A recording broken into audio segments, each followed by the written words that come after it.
Chapter 33. Followed. John Hamman, 31. Cretaceous. Jenny was lying on her back, her mind turning in circles. When she was busy, she could avoid thinking about where she was, the impossibility of it. But here, in the night, she had nothing to stop her mind from tying itself in knots. She was so lost in thought, she almost missed a faint sound.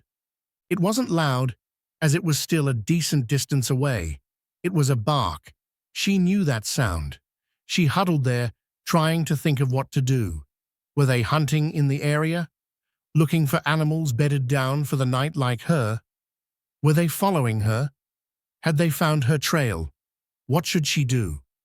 Jenny slowly got up and retied her shoes. Staying here was not an option. If they picked up her trail, it would lead them right to her. She didn't have the firepower to fight. She couldn't shoot in the dark. Running was not an option. She gathered her things. She tried to orientate herself. Which way had she come from? Heading back down the trail from which she'd come, she detoured by a tree with low limbs, then went back to intercept her old trail again. She then reversed course and went back to the tree.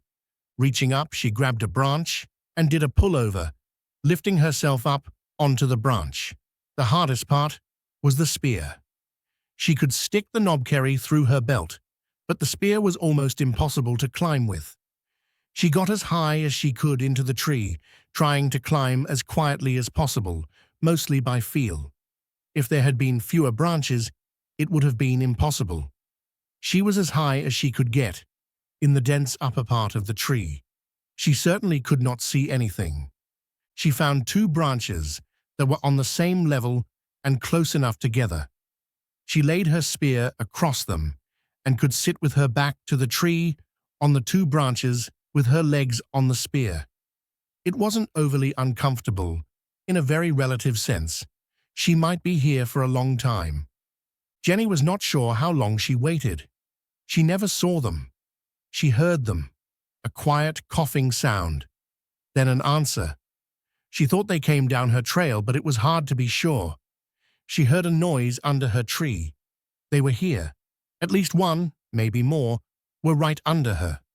Would they fall for the idea that this was a loop where she had stopped by and continued on?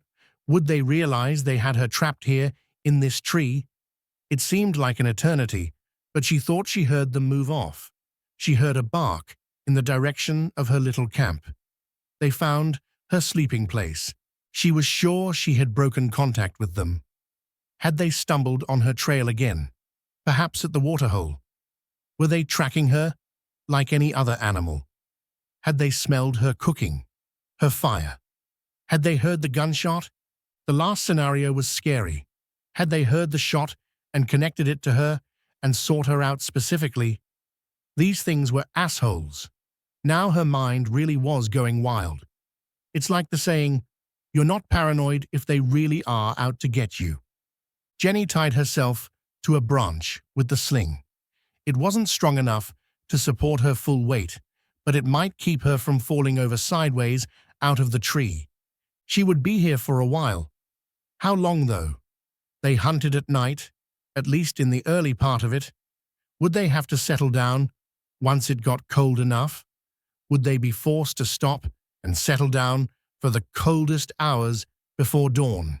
Or were they warm enough to hunt their prey all through the night? How long would it take for them to get moving again in the morning? Should she make a break for it in the early dawn hours? Maybe retrace her steps to near the waterhole, where there were enough tracks to perhaps cover her while she took off in a different direction. Would they be lying in wait at the waterhole? No matter what they were hunting, that was always a sound strategy. Taking heart in the fact that everything they might want to hunt seemed to go into a torpor in the early pre-dawn hours, they wouldn't expect her to be on the move then.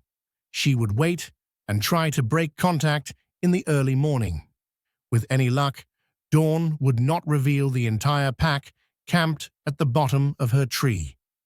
Jenny thought she got some sleep, dozing off a couple of times, only to start slipping sideways, waking up with a start. She was pretty much exhausted by the time the sounds changed, signaling the approach of dawn. She was very stiff, and her legs were asleep. It was challenging to climb down the tree. When she got down lower, she tried to scrutinize the ground beneath the tree. It was too dark to really see anything. Her real defense was the chill in the air. She stopped and waited, listening. No point in delaying. When Jenny dropped onto the ground, she could barely see the shapes of the trees. The hunters could be anywhere. It was time to move. She was as quiet as possible. But when you can't even see your own feet, stealth became more challenging. Slowly, the sky lightened, but little of that made its way under the trees.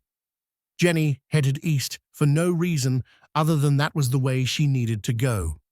As she walked, the sun came up, and more light made its way down to her. She was able to pick up the pace.